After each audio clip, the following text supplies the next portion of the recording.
Baik, Assalamualaikum warahmatullahi wabarakatuh. Perkenalkan, nama saya Bayu Kurniawan, NIM 1218037. Hari ini saya akan mempresentasikan tenaga kerja di lingkungan perusahaan. Nah, di sini saya membahas PT Taspen.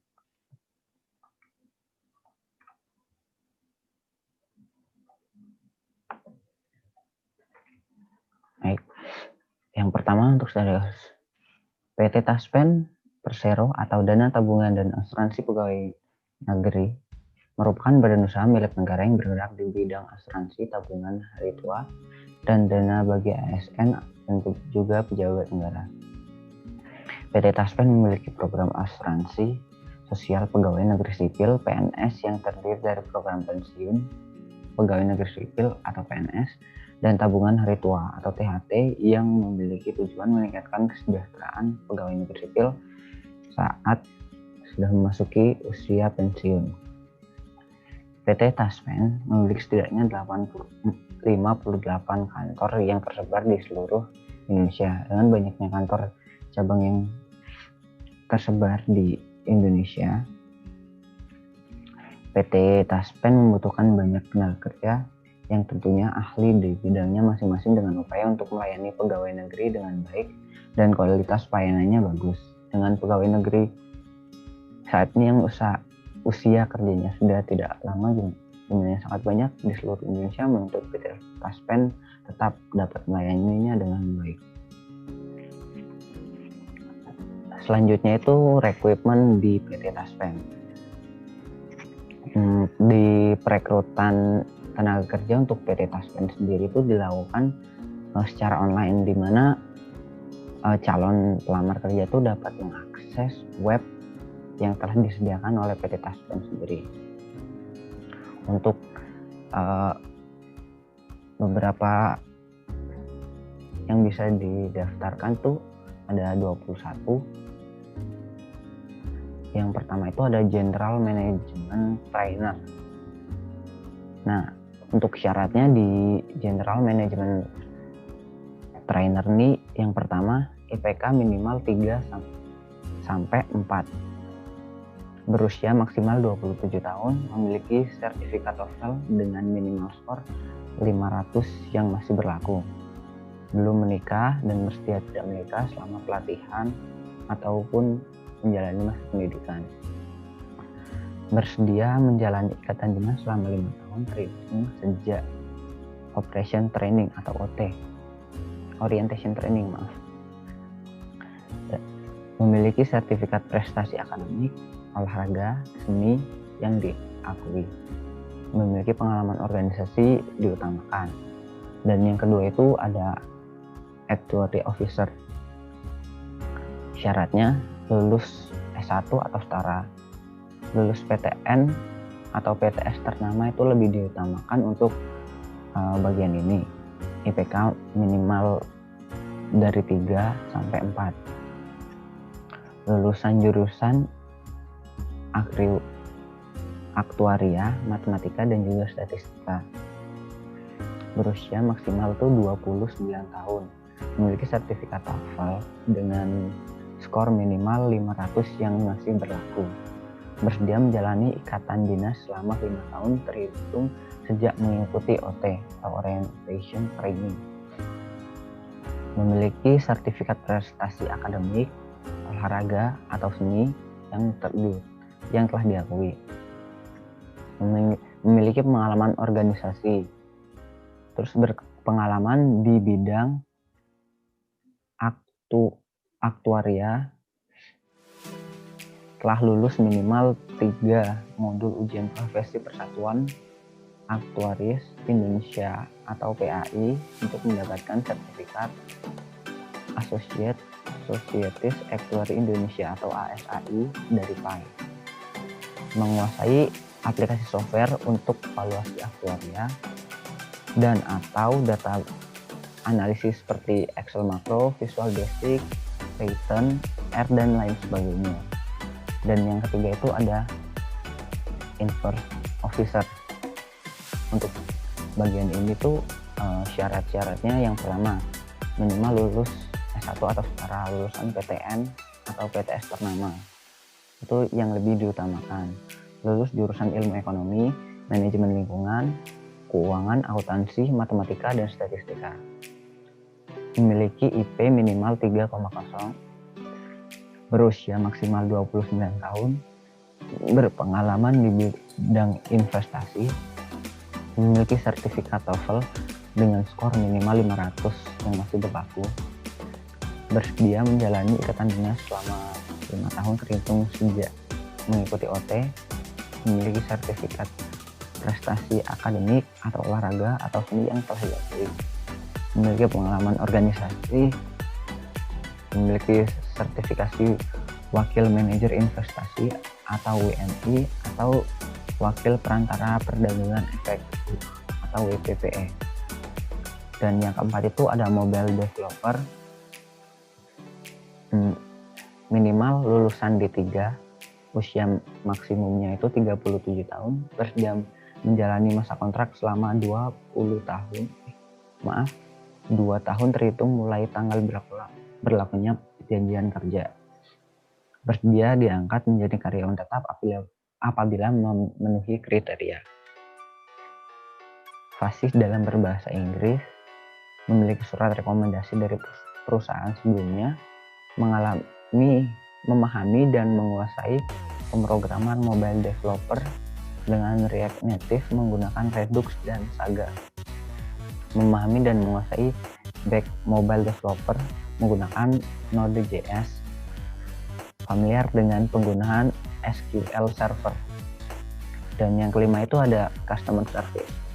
Nah, untuk customer service sendiri syaratnya tuh yang pertama minimal lulusan D3 dari PTN atau PTS terkemuka, IPK minimal 3, berusia maksimal 25 tahun, belum menikah dan bersedia tidak menikah selama menjalani pendidikan, menguasai bahasa daerah sesuai dengan penempatan putra atau putri daerah itu lebih diutamakan, memiliki pengalaman organisasi, memiliki pengalaman kerja, operational risk management officer.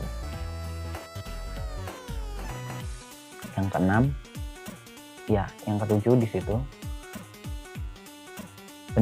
pendidikan minimal S1 atau setara, memiliki indeks prestasi kumulatif atau IPK minimal 3, usia maksimal 27 tahun, memiliki TOEFL 500 minimal yang masih berlaku, bersedia menjalani ikatan dinas selama 5 tahun, dan masih sama seperti yang sebelumnya, memiliki pengalaman organisasi, memiliki latar pendidikan jurusan ekonomi pembangunan, akuntansi, manajemen, ekonomi syariah, ilmu statistik, dan matematika.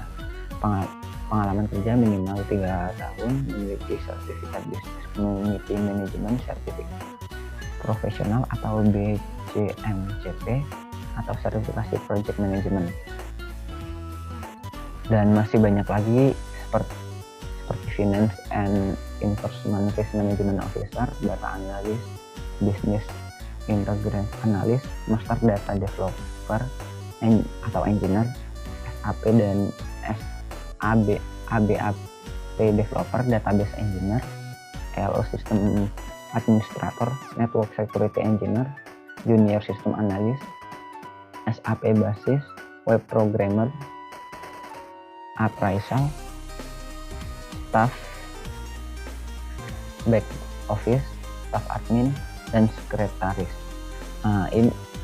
Ini merupakan daftar yang dibuka di tahun 2020. Mungkin di tahun-tahun selanjutnya akan dibuka lebih banyak lagi, mengingat tenaga kerja yang ada di Taspen usia kerjanya sudah mulai sedikit yang produktif, sehingga mungkin di 2 atau 3 tahun ke depan PT Taspen akan merekrut lebih banyak lagi tenaga kerja. Dan yang selanjutnya itu seleksi tenaga kerja di PT Taspen. Ada 6 langkah dalam seleksi tenaga kerja di PT Taspen setelah melakukan online pendaftaran di web yang telah disediakan. Yang pertama itu kemudian tuh ada seleksi administrasi. Nah, pada seleksi administrasi itu di sini dilihat apakah calon pelamar itu memenuhi syarat atau tidak untuk melanjutkan ke tahap selanjutnya. Jika tahap 1 sudah dilaksanakan, kemudian itu ada tahap kedua, di mana tahapnya itu TPU dan juga tes bahasa Inggris. Di sini benar di sharing tadi, pendaftar harus memiliki skor TOEFL minimal 500. Jadi di sini bakal dites apakah si calon pelamar itu bisa atau tidak. Dan ketiga itu ada tes potensi akademik atau TPA. Ini sama seperti tes CPNS atau tes yang lainnya, pasti ada tes potensi akademik. Nah, di sini kita dites kemampuan mengenai akademik kita dan yang lainnya. Setelah tes potensi akademik atau TPA lolos, selanjutnya akan ada psikotes. Pada psikotes ini kita dites tentang bagaimana diri kita sendiri, dan selanjutnya itu ada wawancara psikolog. Nah, di wawancara psikolog ini ada psikolog langsung yang mewawancarai tentang diri kita. Jadi psikolog bakalan tahu kalau kita jujur atau tidak.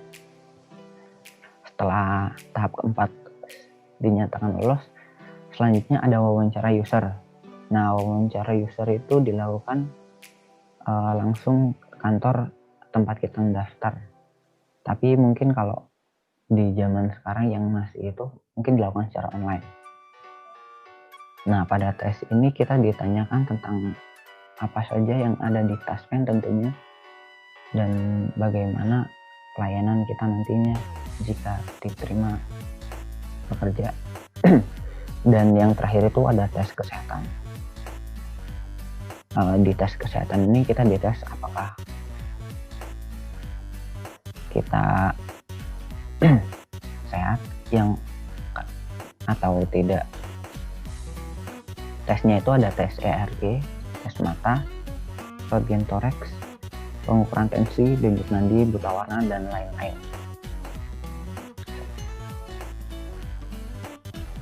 Dan yang selanjutnya itu ada penempatan tenaga kerja di PT Taspen.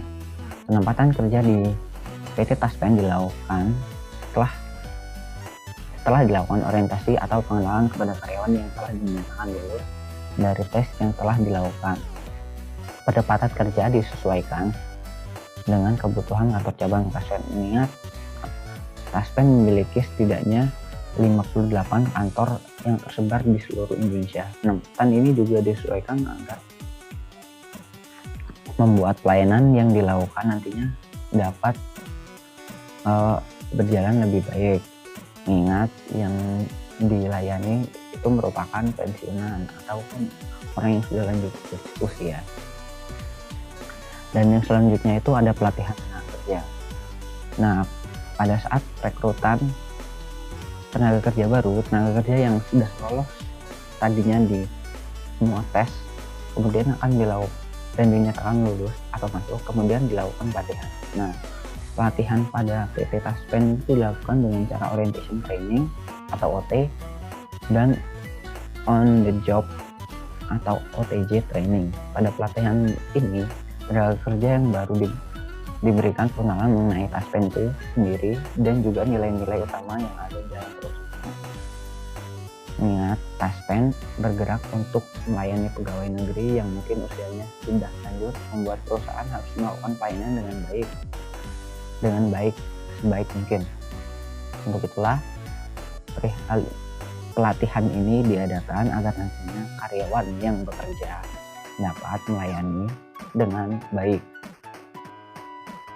Dan yang terakhir, kesimpulan, PT Taspen Persero atau Dana Tabungan dan Asuransi Pegawai Negeri merupakan badan usaha milik negara yang bergerak di bidang asuransi tabungan hari tua dan dana bagi ASN dan pejabat negara.